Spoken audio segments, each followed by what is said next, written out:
ಇಡೀ ಕರ್ನಾಟಕದಾದ್ಯಂತ ಇರುವಂತಹ ರಾಜ್ಯದ ಎಲ್ಲ ಪಡಿತರ ಚೀಟಿಗಾಗಿ ಅಂದರೆ ಹೊಸ ರೇಷನ್ ಕಾರ್ಡ್ಗಾಗಿ ಅರ್ಜಿ ಹಾಕಿ ಕಾದು ಕುಳಿತವರಿಗೆ ಗುಡ್ ನ್ಯೂಸ್. ಕಳೆದ ಕೆಲವು 2 ವರ್ಷಗಳಿಂದ ರಾಜ್ಯ ಸರ್ಕಾರದಿಂದ ಯಾವುದೇ ಹೊಸ ಪಡಿತರ ಚೀಟಿಗಳನ್ನು ವಿತರಣೆ ಮಾಡೇ ಇಲ್ಲ. ರಾಜ್ಯದಲ್ಲಿ ಈಗಾಗಲೇ ಬಹಳಷ್ಟು ಜನರು ಹೊಸ ರೇಷನ್ ಕಾರ್ಡ್ಗಾಗಿ ಅನೇಕ ಮದುವೆಯಾದ ಹೊಸ ನವ ಜೋಡಿಗಳು ಹಾಗೂ ಕುಟುಂಬದಿಂದ ಬೇರೆಯಾದ ಅನೇಕ ಹೊಸ ಕುಟುಂಬಗಳಿಗೆ ರೇಷನ್ ಕಾರ್ಡ್ಗಾಗಿ ಈಗಾಗಲೇ 2023 ಡಿಸೆಂಬರ್ ತಿಂಗಳಿನಿಂದ ಇವತ್ತಿನವರೆಗೂ ಅರ್ಜಿ ಸಲ್ಲಿಸಿರುವ ಅನೇಕ ಫಲಾನುಭವಿಗಳಿಗೆ ಇಲ್ಲಿಯವರೆಗೂ ಕೂಡ ಹೊಸ ರೇಷನ್ ಕಾರ್ಡ್ ದೊರೆತೇ ಇಲ್ಲ. ಕರ್ನಾಟಕ ರಾಜ್ಯದ ಆಹಾರ ಖಾತೆ ಸಚಿವ ಕೆಎಚ್ ಮುನಿಯಪ್ಪ ಅವರು ಕೊನೆಗೂ ಹೊಸ ರೇಷನ್ ಕಾರ್ಡ್ಗಳನ್ನು ನೀಡಲು ದಿನಾಂಕವನ್ನು ನಿರ್ಧರಿಸಿ ಅಧಿಕೃತವಾಗಿ ಘೋಷಣೆಯನ್ನ ಮಾಡಿದ್ದು, ನಿಮ್ಮ ಬಳಿ ಈಗಾಗಲೇ ದಾಖಲೆಗಳನ್ನು ಸಿದ್ಧ ಇಟ್ಟುಕೊಳ್ಳುವುದು ಕಡ್ಡಾಯವಾಗಿದೆ. ಬಹಳಷ್ಟು ಜನ ರೇಷನ್ ಕಾರ್ಡ್ಗಾಗಿ ಕಾದು ಕುಳಿತಿದ್ದ ಗೃಹಲಕ್ಷ್ಮಿ ಅರ್ಜಿ ಹಾಕಲು ಬಯಸುತ್ತಿದ್ದಾರೆ ಹಾಗೂ ಸರ್ಕಾರದಿಂದ ರೇಷನ್ ಕಾರ್ಡ್ಗೆ ನೀಡುವ ಸರ್ಕಾರಿ ಸೌಲಭ್ಯಗಳನ್ನು ಪಡೆದುಕೊಳ್ಳಲು ಅನೇಕ ಜನರು ಕಾದು ಕುಳಿತಿದ್ದು, ಅಂತಹ ಫಲಾನುಭವಿಗಳಿಗೆ ಸಿಹಿ ಸುದ್ದಿ ನೀಡಲಾಗಿದೆ.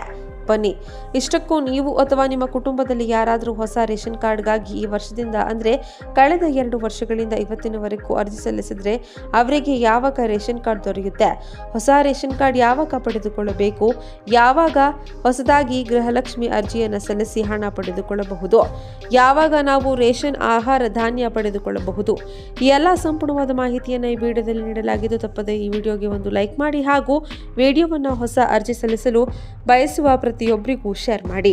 ರಾಜ್ಯ ಸರ್ಕಾರವು ಜನತೆಗೆ ಮತ್ತೊಂದು ಸಿಹಿ ಸುದ್ದಿ ನೀಡಿದ್ದು, ರಾಜ್ಯದಲ್ಲಿ ಅರ್ಹರಿಗೆ ಶೀಘ್ರವೇ ಹೊಸ ಬಿಪಿಎಲ್ ಕಾರ್ಡ್ ವಿತರಿಸಲಾಗುವುದು ಎಂದು ಆಹಾರ ಸಚಿವ ಕೆಎಚ್ ಮುನಿಯಪ್ಪ ಘೋಷಣೆ ಮಾಡಿದ್ದಾರೆ. ಬೆಳಗಾವಿಯ ಸುವರ್ಣಸೌಧದಲ್ಲಿ ಮಾತನಾಡಿದ ಅವರು, ಗ್ಯಾರಂಟಿ ಯೋಜನೆಗಳು ಯಥಾವತ್ತಾಗಿ ಮುಂದುವರಿಯುತ್ತವೆ. ಅಭಿವೃದ್ಧಿ ಕಾರ್ಯಗಳಿಗೂ ಕೂಡ ಸರ್ಕಾರದ ಬಳಿ ಯಾವುದೇ ಹಣದ ಕೊರತೆ ಇಲ್ಲ. ಅರ್ಹರಿಗೆ ಹೊಸ ಬಿಪಿಎಲ್ ಕಾರ್ಡ್ ಕೊಡುತ್ತೇವೆ. 10 ಲಕ್ಷ ಅನರ್ಹರನ್ನ ಬಿಪಿಎಲ್ ಕಾರ್ಡ್ಗೆ ಶಿಫ್ಟ್ ಮಾಡುತ್ತಿದ್ದೇವೆ ಎಂದು ಬೆಳಗಾವಿಯ ಸುವರ್ಣಸೌಧದಲ್ಲಿ ಆಹಾರ ಇಲಾಖೆ ಸಚಿವ ಕೆಎಚ್ ಮುನಿಯಪ್ಪ ಹೇಳಿಕೆ ನೀಡಿದರು. ಎಪಿಎಲ್ ಕಾರ್ಡ್ಗೆ ಮೊದಲು 15 ಕೆಜಿ ಅಕ್ಕಿ ಕೊಡುತ್ತಿದ್ದೆವು. ಅವರು ತೆಗೆದುಕೊಳ್ತಾ ಇರಲಿಲ್ಲ, ಹೀಗಾಗಿ ಅದನ್ನು ನಿಲ್ಲಿಸಿದೆವು. ಡಿಮ್ಯಾಂಡ್ ಬಂದ್ರೆ ಮತ್ತೆ ಅಕ್ಕಿ ಕೊಡ್ತೇವೆ. 1 ವರ್ಷದಿಂದ ಅಕ್ಕಿ ತೆಗೆದುಕೊಳ್ಳುವವರನ್ನ ಸಸ್ಪೆಂಡ್ ಮಾಡಿದ್ದೇವೆ ಎಂದು ಆಹಾರ ಸಚಿವ ಮುನಿಯಪ್ಪ ಹೇಳಿದ್ದಾರೆ. ರಾಜ್ಯದಲ್ಲಿ ಅನ್ನಭಾಗ್ಯ ಅಕ್ಕಿ ಅಕ್ರಮ ಸಂಗ್ರಹ ಮತ್ತು ಮಾರಾಟಕ್ಕೆ ಸಂಬಂಧಿಸಿದಂತೆ 570 ಜನರನ್ನ ಬಂಧಿಸಲಾಗಿದೆ.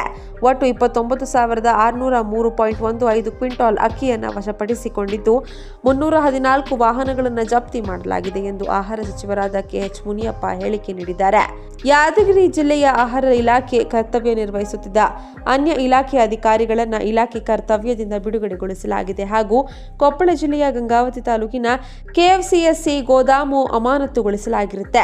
ಅಕ್ರಮವಾಗಿ ಪಡಿತರ ಅಕ್ಕಿ ಸಂಗ್ರಹಣೆ ಮತ್ತು ಮಾರಾಟಕ್ಕೆ ಕಡಿವಾಣ ಹಾಕಲು ಇಲಾಖೆಯ ಅಧಿಕಾರಿಗಳು ಹಾಗೂ ಕಾರ್ಯನಿರ್ವಾಹಕ ಸಿಬ್ಬಂದಿಗಳಿಗೆ ಕಾಲಕಾಲಕ್ಕೆ ಮೇಲ್ವಿಚಾರಣೆ ಮಾಡುವಂತೆ ನಿರ್ದೇಶನ ನೀಡಿ ಅಗತ್ಯ ವಸ್ತುಗಳ ಕಾಯ್ದೆ 1955 ಅಡಿ ಕ್ರಿಮಿನಲ್ ಪ್ರಕರಣ ದಾಖಲಿಸಲಾಗುತ್ತಿದೆ. ಪಡಿತರ ಚೀಟಿದಾರರು ಪಡಿತರ ಅಕ್ಕಿಯನ್ನು ದುರ್ಬಳಕೆ ಮಾಡಿಕೊಂಡ ಪ್ರಕರಣಗಳು ಕಂಡುಬಂದಲ್ಲಿ ಪಡಿತರ ಚೀಟಿಗಳನ್ನು ರದ್ದುಪಡಿಸಿ ಅಂತವರ ವಿರುದ್ಧ ನಿಯಮಾನುಸಾರ ಸೂಕ್ತ ಕ್ರಮ ಕೈಗೊಳ್ಳಲು ನಿರ್ದೇಶಿಸಲಾಗಿದೆ. ನ್ಯಾಯಬೆಲೆ ಅಂಗಡಿ ತಾಲೂಕು, ಜಿಲ್ಲಾ ಹಾಗೂ ರಾಜ್ಯ ಮಟ್ಟದಲ್ಲಿ ಜಾಗೃತಿ ಸಮಿತಿಗಳನ್ನು ರಚಿಸಿ ಪಡಿತರ ವಿತರಣೆಗಳನ್ನು ಪರಿಶೀಲಿಸಬೇಕಾಗುತ್ತೆ.